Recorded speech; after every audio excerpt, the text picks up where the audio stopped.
Welcome to the first episode of Scout Around in the 2017 season of the Eurovision Song Contest. We have high ambitions again to give you news, interesting interviews and in-depth coverage about the contest again. Not only about Australia, but also on all the other 42 nations that will take part in Kiev. In Scout Around, I will give you a weekly update of the preparations for the contest and the results of the pre-selections of the weekend before. We will slowly build it up in the upcoming weeks, and you will hear several of our reporters from all over Europe. To start things off, I will speak to Chief Editor Steef van Gorkum about our plans for this new season. Steef, what can the readers of ESC Daily expect? Well, we follow the pre-selections very much on a personal level. We have several country experts in our team, people who take upon them not all the 40 countries because you can't keep track of them all, but a small group of countries that they follow, that they have been following sometimes for years, and that they know everything about. And because of these country experts, we can give the readers of ESC Daily a little bit of extra information, not just the facts of the show, what happened, but also some analysis, maybe some predictions about what's going to happen, what type of songs usually fall well in these countries, how these juries tend to vote. And in that regard, if you follow ESC Daily, you will know just a little bit more about how these countries make the choices that they do. One of the countries that you are following this year and have been following the last couple of years is Hungary. One of the few nations that already started their pre-selection rounds. Yes, we've had an early start, but a relatively quiet start still. Lithuania is known for their long pre-selections. They've started already. We've seen some talent shows in Israel, Armenia, where they've started to select their artists. And Hungary, of course, they started this weekend with Adal. That's generally my country. I just mentioned to you that the country experts. Well, I've lived in Hungary for a few years, so I've been following Adal for ESC Daily for quite some time now. I haven't been able to live blog the first show, but from next week on, those country experts, including me and all of my colleagues, will be live blogging the shows as well, so you can follow all this commentary live. And yeah, we saw Spoon yesterday or this weekend in Adal.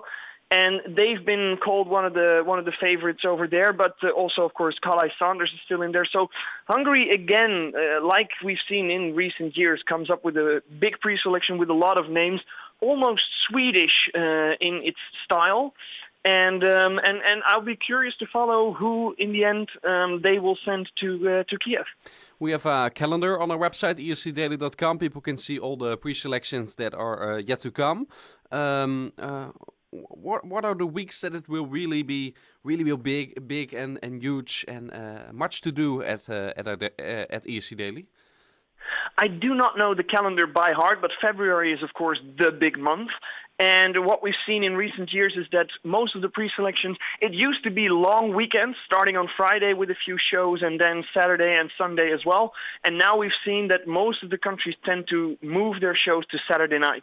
So it's the Saturday nights that are the busiest generally. And then February is the busiest month when Sweden will start with their Melody Festival, and of course, and in Scandinavia, and everything starts to roll. And you can have nights where there are 5, 6, 7 shows to follow, all at escdaily.com. You can follow them all. Of course, you can't watch them all, but you can read back later on all the commentary and all the context of that show, so you're up to date with everything. And basically the first big weekend, although it is still January, will be next weekend, when we will have shows, actually not on Saturday, but on Friday, 2 national finals. I think both are on Friday, Georgia and Belarus. Yes. And that is basically the big kickoff of this national final season. The last couple of months we spoke a lot about the schedule of the contest in general. Tickets are still not on sale for Kiev. Some big security issues that the country is still facing. They need to be resolved. The venue won't be available to be made ready until March. Are you confident that everything will go smooth when the month May, the big month, the shows are getting closer, that everything will be ready? I'm confident that TV viewers won't know or won't notice anything of the mess that we are noticing right now. We're, of course, the dedicated fans, the people who follow Eurovision 10, maybe 12 months a year. And we see that things are moving forward a lot slower than they have done in recent years. When May comes, the 3 TV shows will probably all look fantastic, and everything in the venue itself will be ready. I'm confident about that. But of course, we've seen that in the recent years that Eurovision, especially for us, the community, is much more than those 3 shows. First of all, it's a 2-week event, not just 1 week. And in Sweden, we've noticed that 2-week event is not just for the press, the people like us who are in the press center following the rehearsals and stuff, but also for the fans. They had events all around Stockholm for 2 weeks long, Eurovision Village, performances, everything.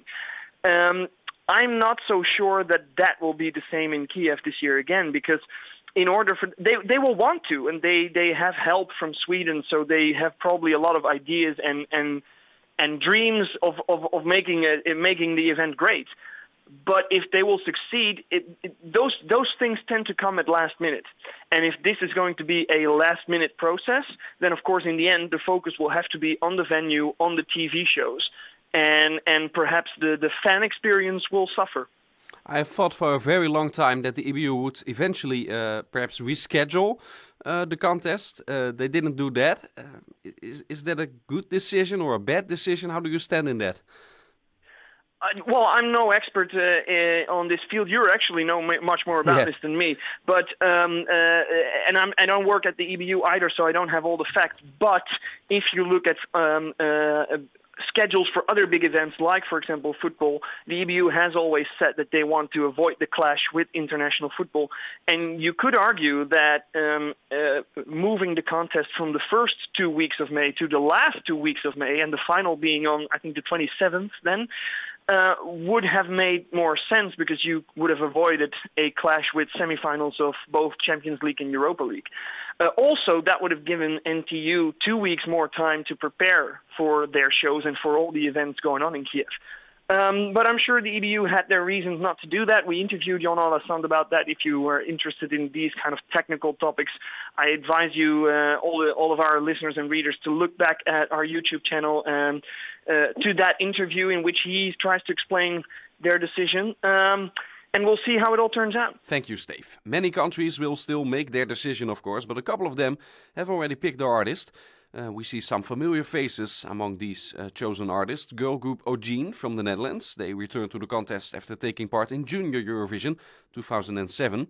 And Demi from Greece will take a dream team to Kiev, including stage designer Fokas Evangelinos, who has always qualified for the final, where he usually also gets a top 10 result. Big and high expectations for Greece thus. And Armenia used a new system where artists like Heiko, Aram MP3 and Eveta Mukashian were coaches for young talent. Our editor Ani Shahoyan followed that casting show in Armenia. Ani, did you think this was a good way to select the next Eurovision artist for Armenia? I think yes, it was good enough. It's been a while since Armenia organized a national selection like this. Therefore, I think it was something long-awaited by both international fans and also all those who wanted to take part in a contest like this, getting the chance to represent their country in Eurovision. And as a TV viewer, I can say that the project was quite well organized. 3 months in a row, Armenian public television broadcast very interesting shows with very fierce competition among participants. We came to know lots of new faces, came to know lots of great special guests like Hovik from Cyprus. And also there were some interesting rules choosing the qualifiers. And one of the interesting points of the contest was that it was only for artist selection. So it was somehow good to see the participants singing some cover songs. It helped us to see them in different genres, and it helped somehow to prevent the wrong song selection, giving the chance to choose the right song maybe for the right artist. Yeah, in recent years we saw the broadcaster in Armenia, they chose a big name, internal, no pre-selection or whatsoever. Now they go for a talent after these casting shows. Are there no big names left in Armenia? Why this change in decision? Of course, there are some good big names in Armenia, and Armenian public television still could choose a big name internally or even choose a new talent again internally. But the creative team of Armenian public television came up with this idea to give a chance everyone and any new talent to become that big name with the opportunity representing Armenia in Eurovision. And even the slogan of the contest was "It's your turn," so it was an opportunity for everyone. About the winner eventually in the contest, we already know her, but who we know her name, but who is she? How did she do in the contest in Armenia? Yes, the winner, as we already know, is Artvik. She did quite well during the contest, and I think she was one of the outstanding artists from the very beginning. Artvik comes from Russia, and she has moved there since her early childhood, and she also started singing only when she was 27 years old. And a few years ago, she took part in the Voice of Russia, and this contest, they gave her fame both in Russia and Armenia. And also within the frames of Debbie Evratesil, she received some supportive video messages from Polina Gagarina, who represented Russia 2 years ago, as well as from Alexander Panayotov, who was said to be one of the potential candidates from Russia this year. What kind of artist is she? What kind of song do you think she will perform in Kiev? During the contest, mainly she came with ballads, and I think it will be great to see her with a song like that. But still, I expect something unexpected, something new, original, and different, like Iveta did last year, or something better. So I hope to see something new and different, original, or something closer to a ballad.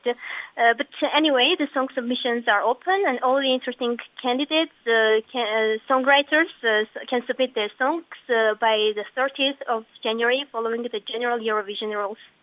Yeah, because Eurovision is really popular, I believe, in Armenia. They really want to win it. Yes, in the indeed. upcoming years. Of course. I hope so. Okay, we will follow that. Thank you for your time, Ani, and You're welcome. We will talk again soon. So far for this first episode of Scout Around. Next week, I will talk about the pre-selections in the United Kingdom, and of course, many more things. Stay tuned.